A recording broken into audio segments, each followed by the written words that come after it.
Hello दोस्तों। कैसे हैं आप लोग? मैं उम्मीद करता हूँ आप लोग ठीक होंगे और आपकी पढ़ाई भी बहुत अच्छी चल रही होगी। तो आज थोड़े समय के अंतराल में मैं आपके सामने पार्ट 8 लेके आया हूँ। उत्तराखंड स्वतंत्रता संग्राम में उत्तराखंड की भूमिका या स्वतंत्रता संग्राम में उत्तराखंड की भूमिका। तो आपका स्वागत है स्टडी विद कैलाश जोशी में। और ज़्यादा बातें ना करते हुए हम जल्दी से टॉपिक की ओर आते हैं। कोशिश रहेगी कि आज ज़्यादा से ज़्यादा मैटर आपका मैं कंप्लीट करूं। और ध्यान दीजिएगा, ये कीवर्ड है जो मैंने पन्ने में लिखे हैं। आपका काम सिर्फ इसको नोट्स के थ्रू काम करना है और मेरी बातों को ध्यान से सुनिएगा, क्योंकि बहुत से तथ्य मैं अपने बातों से क्लियर करने की कोशिश यहाँ पे करूँगा। चलिए हम स्टार्ट करते हैं टॉपिक को।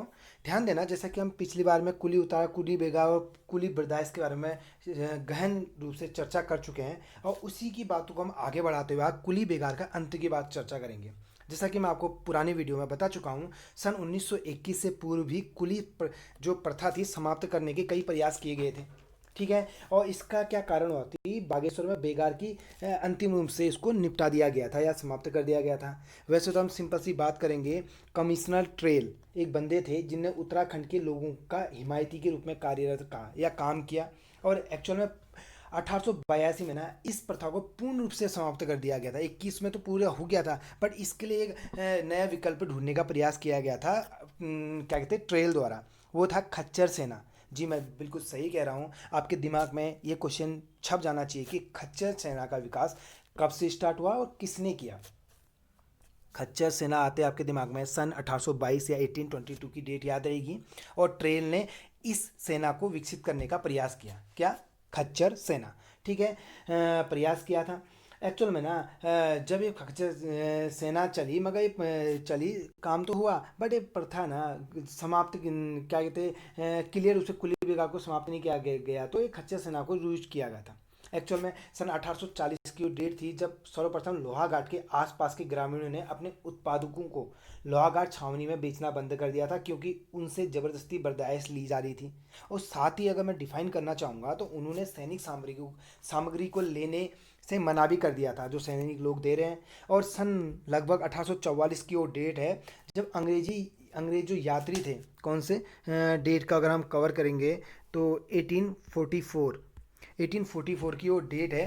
क्या कहते जब अंग्रेज यात्री पिलग्रिम को सोमेश्वर से अल्मोड़ा के बीच पर्याप्त कुली नहीं मिले थे। पहली बात हम पिलग्रिम की बात करेंगे। कौन से वो अंग्रेज यात्री थे जिनको सर्वप्रथम बार क्या कहते अंग्रेजी सेना, मतलब अंग्रेजी सैनिक वो कौन थे, या अंग्रेजी यात्री कहेंगे, वो कौन थे जिनको पहली बार कुली पर्याप्त मात्रा में नहीं मिले, तो हम कहेंगे सोमेश्वर से जब अल्मोड़ा आ रहे थे तब नहीं मिले थे। और 1950 में बिसाड़ एक जगह है, खासतौर पर पिथौरागढ़ में है, तो वहाँ के भी बेगार मुक्त ग्रामीणों से बेगार ली गई थी। तो उन्होंने सशक्त होकर विद्रोह करना शुरू कर दिया था और अपने आप को बेगार मुक्त बताने की बात उस समय कर दी थी और करार कर दिया गया कि हम बेगार मुक्त हैं वाली बात। अब डायरेक्ट आ गए थे ना यहाँ के लोग। तो फिर इसी को बात करते हुए हम 1857 में करेंगे। कब? 1857, 1857 में क्या हुआ, कुली उपलब्ध कराना बहुत कठिन हो गया था दैट टाइम तक, क्योंकि उस समय तक इतने लोग प्रभावशाली या एक तरह से अवेयर हो चुके थे कि यार नहीं तो नहीं, बट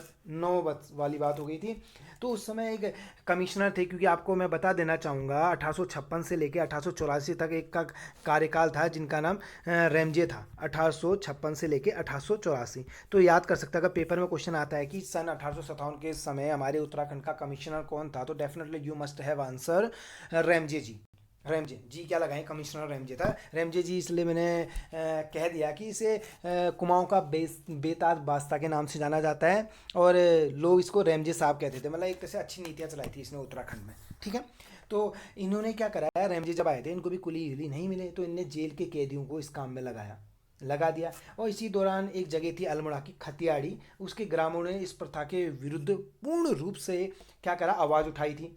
और सन ऑलमोस्ट 1903 की वो डेट थी जब general Curzon, Lord Curzon, general नहीं कहूँगा, लॉर्ड कर्जन अल्मोड़ा आए थे और गढ़वाल, अल्मोड़ा आए थे और अल्मोड़ा से होते हुए गढ़वाल को जा रहे थे। तो गिवाड़ के गोरीदत्त बिस्ट, जो गोरीदा भी कहते हैं, तथा एक टोंटा सीलिंग के महंत थे जिनका नाम था नारायण दास जी। ध्यान देना, दो नाम, गोरीदत्त बिस्ट और नारायण महंत नारायण दास जी, या यही था। इन्होंने लॉर्ड कर्जन से जंगलात और कुली बेगार के संबंध में चर्चा भी की थी। ये सर्वप्रथम चर्चा गिरीश गौरी और नारायण जी ने की थी, किसके साथ? करजन के साथ जंगलात और कुली बेगा के संबंधित चर्चा। ओके। चर्चा की थी। और क्या कहते हैं, इसके बारे में चर्चा करने के उपरांत अगर हम आगे को जाएंगे तो कुमाऊं परिषद, देखिए एक सेकेंड, हाँ, कुमाऊं परिषद की काशीपुर अधिवेशन में ये निर्णय ले लिया गया था एक्चुअल में, कि उत्तरायणी के मेले के दिन जब पहाड़ के कोने कोने को से जनता एकत्र होगी, जहाँ तहाँ से लोग होंगे, तो तब हम ये एक तरह से पूर्ण रूप से कुली बेगार को निभाने की या हटा देने की पूरी काम करेंगे। वैसे तो ना सर, क्या कहते हैं, 10 जनवरी 1921 को चिरंजी लाल जी थे। कौन थे? चिरंजी लाल, एक चिरंजी लाल,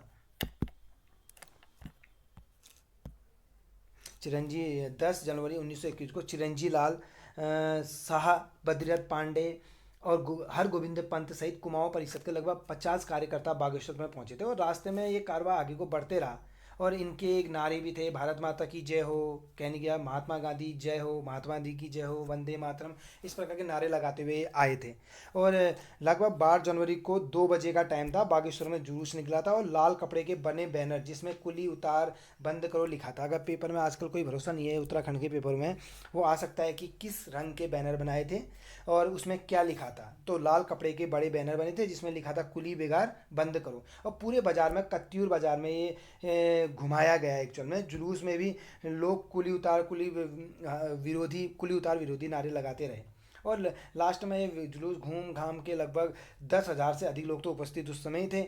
और सबसे अधिक जो इसमें व्याख्यान दिया था वो बद्रीनाथ पांडे जी थे। उसके बाद हरगोविंद पंत ने भी अपने भाषण से स्पष्ट कर दिया था कि यह कुली उतार, ये कुली बेगार, कुली बर्दाश्त, ऑलमोस्ट कुली बेगार का पूर्ण रूप से अंत होना चाहिए। और इसकी पुष्टि उसे उच्च न्यायालय ने भी की थी, मैं आपको ये भी बता देना चाहूँगा। फिर वही डेट आई थी, ये 13 जनवरी के संक्रांति का दिन। कौन सा? 13 जनवरी, 13 जनवरी का दिन था। और सरयू नदी के किनारे आम सभा आयोजित की गई थी। क्या की गई थी? आम सभा आयोजित की गई थी। क्या कहते हैं, आम सभा 13 जनवरी संक्रांति के दिन सरयू के नदी के किनारे आम सभा आयोजित की गई थी। और कुली रजिस्टरों को उस दिन सरयू में डुबा दिया गया था। एक्चुअल मैंने बात क्या हुई थी ना, जब 13 जनवरी संक्रांति के दिन दोपहर का 1 बजा था और उसके आसपास सरयू नदी के किनारे आम सभा तो आयोजित की गई। इसी में कुछ समय माल गुजारों ने भी अपने गाँव के कुली रजिस्टर को सरयू में डुबो दिया था। एक्चुअल में 14 जनवरी 1921 को बद्रीनाथ पांडे ने अत्यधिक गुस्से में एक मतलब गुस्से पूर्ण एक भाषण दिया था, जिसमें साफ तौर पे, और ये भाषण जो दिया था वो बागनाथ मंदिर के और संकेत करते हुए जनता को शपथ दिलाने का आह्वान किया था। मतलब बागनाथ मंदिर के वहाँ हाथ करके शपथ लो वाली बात। और सभी लोगों ने एक स्वर में कहा था कि हम कुली नहीं बनेंगे। और कुली रजिस्टर पुनः सरयू में फेंक दिए गए। तत्पश्चात सरयू को साक्षी मानकर सभी ने शपथ ली कि अब हम कभी भविष्य में कुली बेगार या कुली नहीं बनेंगे और फ्री में ये सामान वामान नहीं ढोएंगे वाली बात। और एक तरह से हम ये भी कह सकते हैं कि इसे असहयोग की पहली ईंट और रक्तहीन क्रांति के नाम से संबोधित किया गया था। एक्चुअल में एक गांधी ने किया था। किसे पेपर में आ सकता है कि उत्तराखंड की वो कौन सी क्रांति थी जिसे असहयोग की पहली ईंट और रक्तहीन क्रांति के नाम से संबोधित किया। डेफिनेटली हम बिना डाउट के हम कह सकते हैं कुली बेगार का अंत या कुली बेगार का अंत नाम से जानी जाने वाली क्रांति थी, क्योंकि इसमें कोई रक्तपात थोड़ी हुआ था।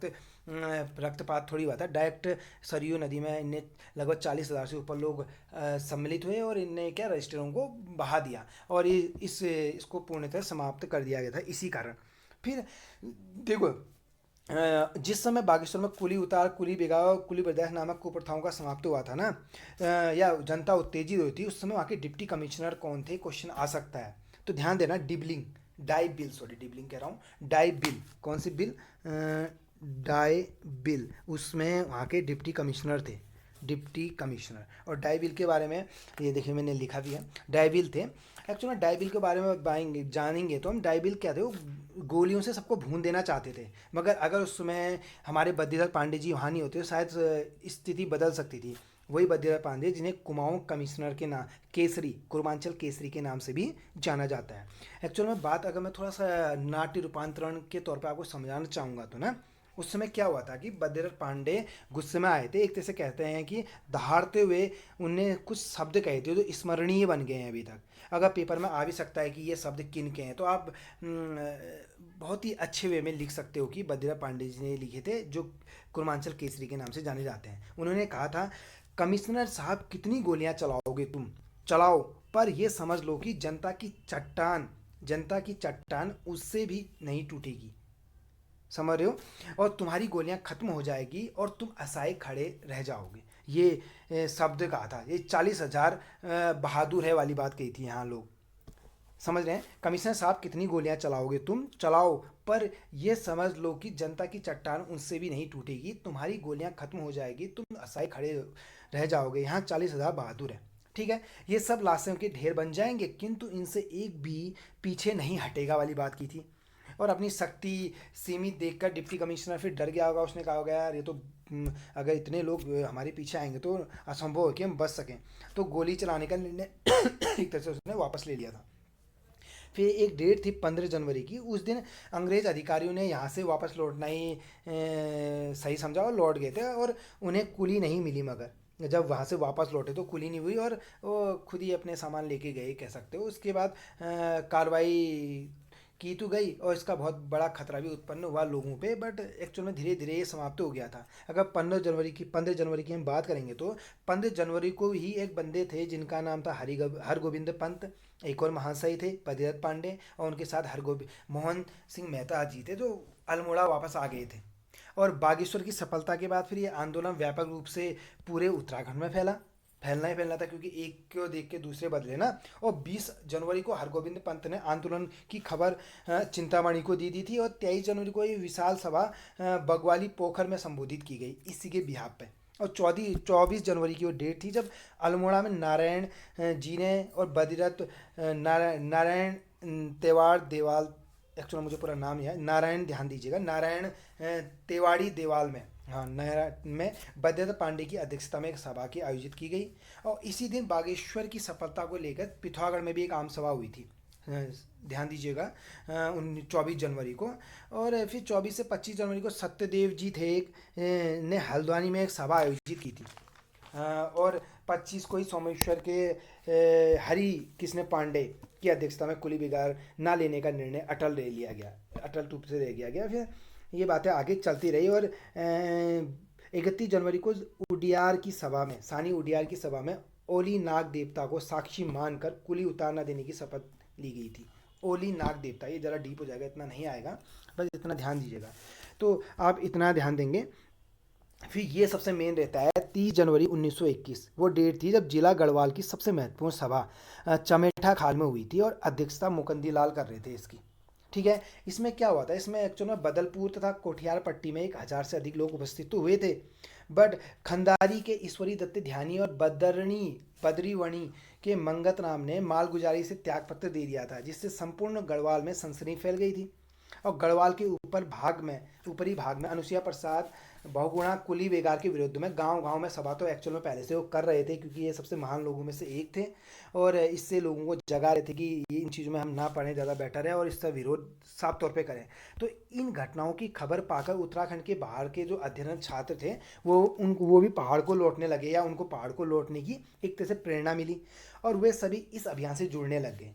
और 31 जनवरी को आंदोलनकारियों ने शांति निकेतन से सेंट एंड्रयूज और बस्तर में हेमचंद जोशी के संदेश मिले थे। हेमचंद जोशी से संदेश मिले, और जनवरी के लगभग अंतिम सप्ताह की वो बात होगी जब गोविंद बल्लभ पंत ने पाली क्षेत्र में इतना अधिक संपर्क किया कि पाली की 9 पट्टियों में आंदोलन फैल गया था।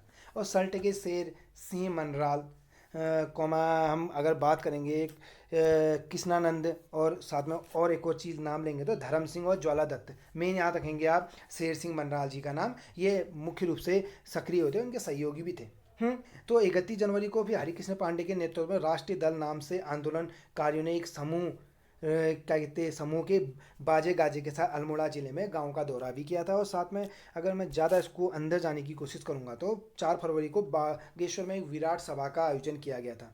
आपने कुछ नहीं सुनना है, आपने सिर्फ आपने मेरी कहानी सुनते रहना और ये की पॉइंट को ध्यान रखना है, आपको कहीं से कहीं तक धोखा नहीं मिलेगा। विराट सभा का आयोजन तो किया गया था और लैंसडाउन के पास भी एक सभा हुई थी। मतलब ऐसे चलते चलते चलते ये साफ तौर पे इसका पूरा पूर्ण रूप से उन्मूलन हो गया था। और 1921 में बेगार आंदोलन की संपूर्ण उत्तराखंड में सुनवाई हुई थी। और सरकार को अभी स्थिति सुधरने की आशा नहीं दिखी, तो चलो कोई नहीं, इसको दमन प्रारंभ हो गया था इसका, याद रखिएगा। और फिर एक डेट आई थी सन 1921 में, जिसमें मैंने साफ तौर पे लिखा है मनमोहन सिंह मेहता गिरफ्तार हुए थे मार्च 1921 में। हम बात कर सकते हैं कि ये ब्रिटिश कालीन कुमाऊं कमिश्नर के स्वतंत्रता संग्राम सेनानी थे, जो प्रथम राजनीतिक गिरफ्तारी थी ये उसकी। पेपर में आ सकता है कि प्रथम गिरफ्तार होने वाले वो कौन से स्वतंत्रता सेनानी थे, तो हमारा आंसर इजीली बन जाएगा क्या, मोहन सिंह मेहता जी। ओके, चलिए हम थोड़ा आगे को और बढ़ते हैं और थोड़ा तेज़ी से चलते हैं। देखिए 26 जनवरी मतलब 1926 में, एक्चुअल में तो देखिए ना 1941 में व्यक्तिगत सत्याग्रह के दौरान भी उनको साफ तौर पे गिरफ्तार कर दिया गया था, जिनकी बात कर रहे हैं हम मनमोहन सिंह। देखो मनमोहन सिंह मेहता को जब गिरफ्तार किया था 1921 में, वो ब्रिटिश कालीन कुमाऊं कमिश्नर की स्वतंत्रता संग्राम की या स्वतंत्रता सेनानी की प्रथम राजनीति थी। इस गिरफ्तारी में 9 माह के कठोर कारावास की इनको सजा मिली थी। कितने? 9 माह की मिली थी और लगभग 100 रुपया जुर्माना भी मिला था। और सन 1941 में व्यक्तिगत सत्याग्रह के दौरान भी उन्हें गिरफ्तार किया गया था। अगर पेपर में आ सकता है कि उन्हें दोबारा कब गिरफ्तार किया गया, 1941 में किया था। और उस समय उन्हें 8 माह की सजा मिली थी और 50 रुपया जुर्माना मिला था। अब इस सन 1942 में भारत छोड़ो आंदोलन में भी उन्होंने भाग लिया था और भाग लेने के कारण उनको 275 रुपये का सामूहिक जुर्माना दिया गया। परंतु शारीरिक अवस्था उनकी सही ना या स्वस्थ ना होने के कारण उन्हें गिरफ्तार भी किया गया था, कह सकते हैं हम। फिर 1926 में कुमाऊं परिषद को कांग्रेस में सम्मिलित किया गया था। स्टार क्वेश्चनों में से ही रहेगा, कुमाऊं कमिश्नर को कांग्रेस में सम्मिलित, क्योंकि कुमाऊं कांग्रेस की अल्मोड़ा कांग्रेस 1912 का है, कुमाऊं कांग्रेस 1916 का है और 1916 को 1926 में कुमाऊं परिषद में सम्मिलित कर दिया गया था। ये एक्चुअल में ये भी सही कह सकते हैं कि 1916 से लेकर 1926 के मध्य कुमाऊं परिषद का इतिहास ही कुमाऊं कमीशन के आंदोलन का एक इतिहास रहा है, इसने काम किया है। क्योंकि अगर मैं इसको ज़्यादा डिफाइन करना चाहूँ तो आप लोग प्लीज़ ध्यान से सुनिएगा, जो मैं बोल रहा हूँ आपके लिए ये बड़े पेपरों के लिए भी काम होगा अगर आप ध्यान से मेरी बातों को स्मरण करते हैं तो, ठीक है। तो देखिए ना, कुमाऊं परिषद ने कुली बेगार, कुली बर्दाश्त और जंगलात और साथ में लाइसेंस, नयाबाद बंदोबस्त आदि जो जितने प्रकार के विषय थे ना, इसके विरुद्ध आवाज़ उठाई थी। ये वही तो थी कुमाऊं परिषद कांग्रेस, ठीक है। देखिए ध्यान देना, किसी भी आंदोलन की सफलता ना उसके नेतृत्व पर निर्भर करती है, ये तो हम साफ तौर पे जानते हैं। और उस समय क्या था कि जो 20वीं शताब्दी के राष्ट्रीय आंदोलन थे, उस समय उत्तराखंड की राजनीति का वातावरण ना एक साथ ऐसे नेताओं का आविर्भाव हुआ था। मतलब एक साथ बहुत सारे ऐसे नेता हो गए थे जो अपने आप में वर्सटाइल थे। उन्होंने निजी स्वार्थों की तिलांजलि दे दी थी, साफ तौर पे उसका बलिदान कर दिया था, उसका त्याग कर दिया था। और पूरी उनकी जो स्मरण शक्ति या प्यार कहोगे या प्रेम कहोगे या निस्वार्थ भावना देश हित के लिए थी, जिसका फायदा हमारे निजी और समस्त प्रकार की जनता को भी प्राप्त हुई। तो ये भी मिला। और कहने की बात ये है कि यार इसमें उनने पूरे दिन रात एक करके राष्ट्रीय कार्य में व्यस्त रहे। अल्पायु में उनकी मौत हुई वो अलग बात है। और इन सभी नेताओं ने प्रेरणादायक व्यक्तित्व ने जनसाधारण के हृदय में देश सेवा की ज्वाला प्रज्वलित कर दी थी। और भारतवर्ष की स्वतंत्रता का मार्ग एक तरह से इनने पूर्ण रूप से सबको दिखाया गया। क्योंकि आपको मैं बता चुका हूँ कि इतनी अच्छी स्थिति हो गई थी कि बाहर पढ़ने वाले लड़के भी भाग के दोबारा से उत्तराखंड आ रहे थे और यहाँ जन भागीदारी देना अपना निजी स्वार्थ ना समझ के देश हित या राज्य हित के लिए बहुत ही अच्छी बात समझते हुए अपना निस्वार्थ होकर इसमें आ जा रहे थे, ठीक है। उन्होंने देशभक्त मोहन जोशी की बात भी कर लो, आप भारत माता का सच्चा सपूत राम सिंह धोनी की बात कर लो, भारत रत्न अगर आप गोविंद बल्लभ पंत की बात करते तो वो तो बात ही अलग हो जाती है। कुर्मांचल केसरी बद्रीदत्त पांडे की बात में अगर हम ध्यान दें तो उनके त्याग को कौन भुला सकता है ना।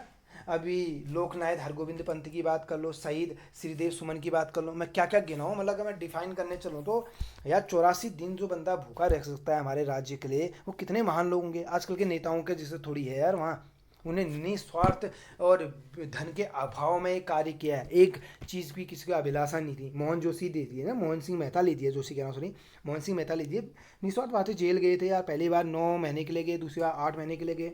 विद्रोही, अगर हम यार कालू सिंह मेहरा की बात कर लीजिए, 1807 की क्रांति में निस्वार्थ कूद पड़े ना। वीर सिंह गढ़वाली जी दे दिए, बैरिस्टर मुकंदी लाल को ले दिया, जिन्हें इंग्लैंड में वो पहले ऐसे बंदे थे जिनने इंग्लैंड से एलएलबी की थी। अगर वो चाहते तो कितने ऐसे आराम से जी सकते थे, बट यहाँ आके उनने हमारे लोगों के लिए काम किया। इंद्र सिंह मेहता जी को ले दीजिए, एलएलबी किया, नैनीताल में जो प्रॉब्लम हुई थी फ्री में सबका केस लड़ा उनने। नरदेव शास्त्री ले लीजिए, वीर खड़क बहादुर ले लीजिए। मैं इसलिए इतने नाम गिना रहा हूँ कि आपके दिमाग में एक खांचा बन जाए, क्योंकि आपका पढ़ने का मतलब ये नहीं होना था कि खाली वन लाइनर आपको दिमाग वो हो। तो आपके माइंड में सारी चीज़ें होनी चाहिए, आप किसी से संवाद कर सकें। समझ रहे हैं? ज्योतिराग कांडेपाल की बात है, काली कुमार का शेर, हर्ष देव ओली जी की बात कर लीजिए, खुशीराम राम जी हो गए, शांतिलाल त्रिवेदी गांधी आश्रम के 1937 वाले, इसमें ज़्यादा चर्चा नहीं करेंगे। इंद्र सिंह नियाल, बैरिस्टर मुकंदी लाल, मतलब नाना प्रकार के नाम है। नाम मैं गिनाने लग जाऊँ तो कम है, इतने लोगों का बलिदान हुआ है तब जाके हमारे उत्तराखंड की स्थापना हुई थी। आप समझ रहे हैं ना, ये चीज़ें थी। फिर देखिए, ध्यान देना, और जो कुमाऊं कमिश्नर, आप देखो कुमाऊं कमिश्नर के अल्मोड़ा नैनीताल जिले ना 1919 तक तो काफ़ी राजनीतिक चेतना आ चुकी थी, अब लोग प्रभावित हो चुके थे।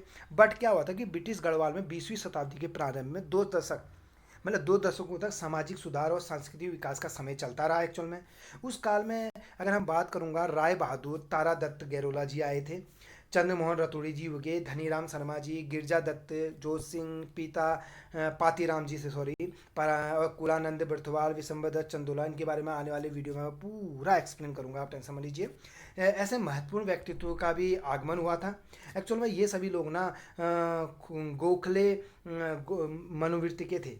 एक तरह से इन्होंने समाचार पत्रों और सभाओं के माध्यम से दोहरे चीज़ों को अपनाते थे। ये युद्ध भी लड़ते थे और साहित्यिक काम भी करते थे, और सभाओं में भी विशेष रूप से बात है, और थोड़ा उग्रवादी भी थे ही है, ऐसा नहीं कहेंगे कि नॉर्मली, मतलब सारे शाम दाम दंड भेदों का प्रयोग करके ये पूरी रूप से अपने आप को समर्पित कर चुके थे।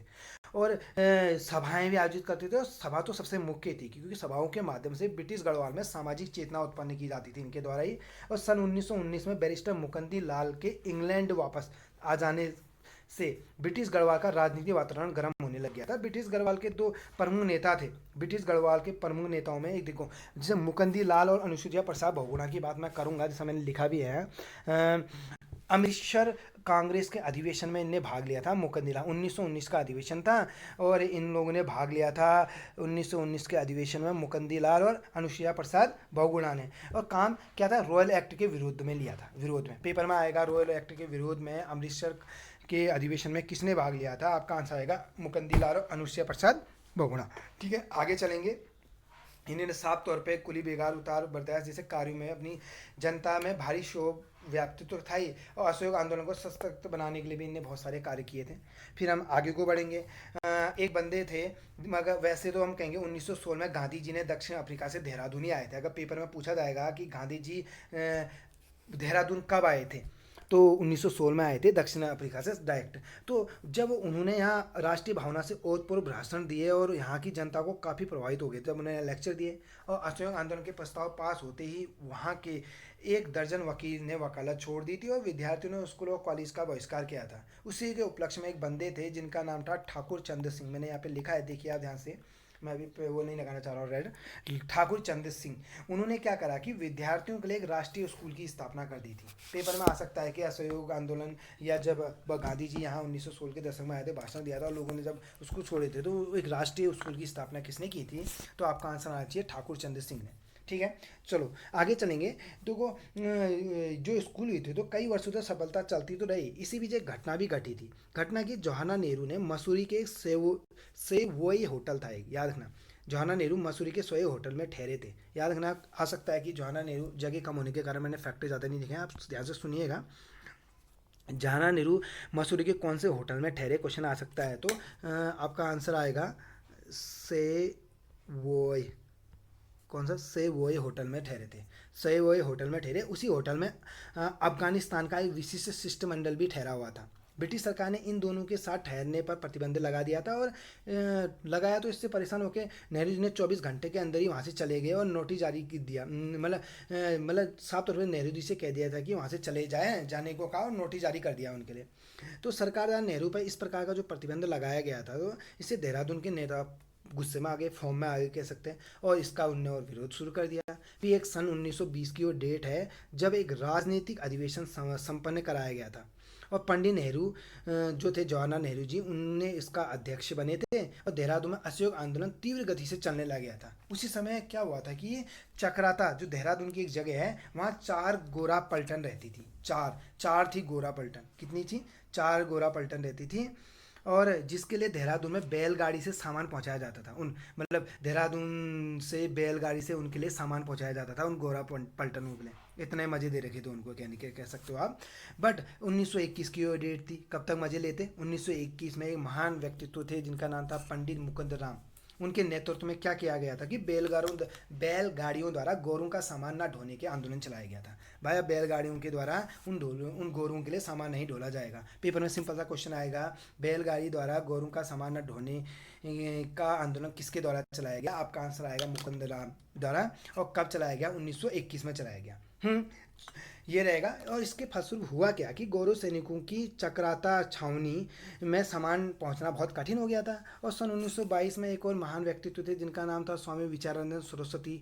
इन्होंने देहरादून में अभय साप्ताहिक पत्रिका या राष्ट्रीय पत्रिका का प्रकाशन प्रारंभ किया। पेपर में ये क्वेश्चन आ चुका है कि अभय साप्ताहिक राष्ट्रीय पत्रिका का प्रकाशन किसने किया था? स्वामी विचारानंद सरस्वती ने। और कब किया था? ये किया था सन 1922 में। ठीक है, याद रखिएगा 1922 से लेके 1929 अवधि में कुमाऊं कमिश्नरी में सरकार द्वारा जो वनों में प्रजा के अधिकारों पर लगाए गए प्रतिबंधों के विरुद्ध जन आंदोलन हुए थे, और जनता ने जंगलों में आग लगाकर और तार बाड़ तोड़कर अपना असंतोष व्यक्त किया था। और लगभग सन 1929 में महात्मा गांधी ने हल्द्वानी, ताकुला कहेंगे, भवाली कहेंगे, ताड़ीखेत, अल्मोड़ा, मतलब हल्द्वानी से अल्मोड़ा और बागेश्वर के क्षेत्र, अल्मोड़ा, बागेश्वर, कौशानी की यात्रा कर जनता में खादी प्रचार भी किया था। स्वावलंबन की बात भी की थी उन्होंने, और राष्ट्रीय भावना का प्रचार प्रसार किया।